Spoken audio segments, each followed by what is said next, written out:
ओम नमः शिवाय। हर हर महादेव, हर हर शंभू। प्रिय श्रोतागणों, आज मैं आपको महाशिव पुराण का चौथा अध्याय सुनाने जा रही हूँ। महाशिव पुराण सुनने मात्र से ही व्यक्ति के जीवन में शांति, संतुलन और संयम आता है। धार्मिक मान्यता के अनुसार शिव पुराण का श्रवण करने से भगवान शिव प्रसन्न होते हैं, अपने भक्त को कष्ट से मुक्ति प्रदान करते हैं। तो प्रिय श्रोतागणों, इस अध्याय को श्रद्धापूर्वक और ध्यान से सुनें। वीडियो पसंद आए तो सच्चे दिल से एक लाइक अवश्य करें और अपने दोस्तों के साथ भी शेयर करें। तो आइए शुरू करते हैं। इस अध्याय में चंचुला की शिव कथा सुनने में रुचि और सुलोक गमन। ब्राह्मण बोले, नारी तुम सौभाग्यशाली हो जो भगवान शंकर की कृपा से तुमने वैराग्यपूर्ण शिव पुराण की कथा सुनकर समय में अपनी गलती का एहसास कर लिया। तुम डरो मत, भगवान शिव की शरण में जाओ, उनकी परम कृपा से तुम्हारे सभी पाप नष्ट हो जाएंगे। मैं तुम्हें भगवान शिव की कथा सहित वह मार्ग बताऊंगा जिसके द्वारा तुम्हें सुख देने वाली उत्तम गति प्राप्त होगी।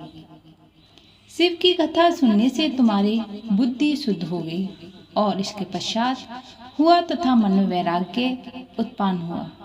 पश्चाताप ही पाप करने में पापियों के लिए सबसे बड़ा प्रायश्चित है। पश्चाताप ही पापों का शोधक है, इससे ही पापों की शुद्धि होती है। सत्पुरुषों के अनुसार पापों की शुद्धि के लिए प्रायश्चित पश्चाताप से ही संपन्न होता है।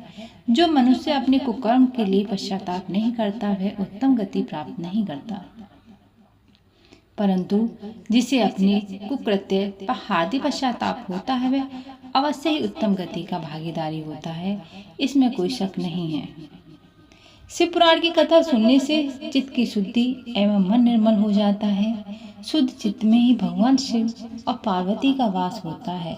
वह शुद्धात्मा पुरुष सदाशिव के पद को प्राप्त होता है। इस कथा का श्रवण सभी मनुष्य के लिए कल्याणकारी है, अतः इसकी आराधना व सेवा करनी चाहिए। यह कथा भवबंधन रूपी रोग का नाश करने वाली भगवान शिव की कथा सुनकर हृदय में उसका मनन करना चाहिए। इससे चित्त की शुद्धि होती है।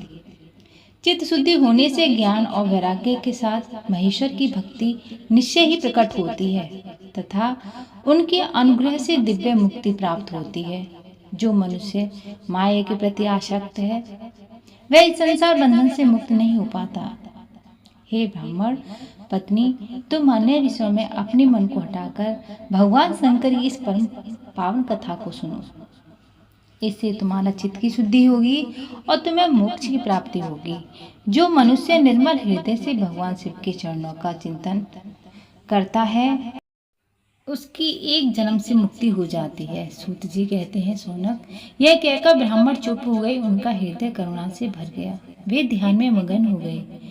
ब्राह्मण का उक्त उपदेश सुनकर चंचुला के नेत्रों में आनंद के आंसू छलक आए। वे हर्ष भरे हृदय से ब्राह्मण देवता के चरणों में गिर गई और हाथ जोड़कर बोली, मैं कृतार्थ हो गई। हे ब्राह्मण, शिव भक्तों में श्रेष्ठ स्वामिन आप धन्य हैं।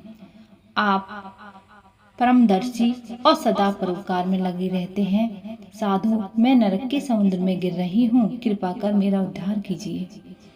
जिस पौराणिक व अमृत के समान सुंदर शिव पुराण कथा की बात आपने की है उसे सुनकर मेरे मन में वैराग्य उत्पन्न हुआ है। वह अमृतमयी शिव पुराण कथा को सुनने के लिए मेरे मन में बड़ी श्रद्धा हो रही है, कृपा आप मुझे उसे सुनाइए। सूत जी कहते हैं, शिव पुराण की कथा सुनने की इच्छा में मन में लिए हुए चंचुला और ब्राह्मण देवता की सेवा में रहने वाली उसे गोकर्ण नामक महाक्षेत्र में उन ब्राह्मण देवता के मुख से चंचुला शिव पुराण की भक्ति, ज्ञान और वैराग्य बढ़ाने वाली, मुक्ति देने वाली परम उत्तम कथा सुनकर कृतार्थ हुई। उसका चित्त शुद्ध हो गया। वह अपने हृदय में शिव के सगुण रूप का चिंतन करने लगी। वह सदैव शिव के सच्चिदानंद रूप स्वरूप का स्मरण करती थी। इसके पश्चात अपना समय पूर्ण होने पर चंचला ने बिना किसी कष्ट के समान अपना शरीर त्याग दिया। उसे लेने के लिए एक दिव्य विमान आया। यह विमान शोभा साधनों से सजा था एवं शिव गणों से सुशोभित था। चंचला विमान से शिवपुरी पहुंची, उसके सारे पाप धुल गए, वे दिव्यांगना हो गई। गौरंगा देवी मस्तक पर अर्धचंद्र का मुकुट व अन्य दिव्य आभूषण से पहने शिवपुरी पहुंची। वहां उसने सनातन देवता त्रिनेत्रधारी महादेव शिव को देखा। शिव उनके देवता उनकी सेवा में भक्ति भाव से उपस्थित थे। उनकी अंग कांति करोड़ों सूर्य के समान प्रकाशित हो रही थी। 5 मुख और हर मुख में 3-3 नेत्र, मस्तक पर अर्धचंद्रकार मुकुट शोभायमान हो रहा था। कंठ में नील चिन्ह था। उनके साथ में देवी गौरी विराजमान थी, जो विद्युत पुंज के समान प्रकाशित हो रही थी। महादेव जी की कांति कपूर के समान गौर थी। उनके शरीर पर श्वेत वस्त्र तथा शरीर श्वेत भस्म से युक्त था।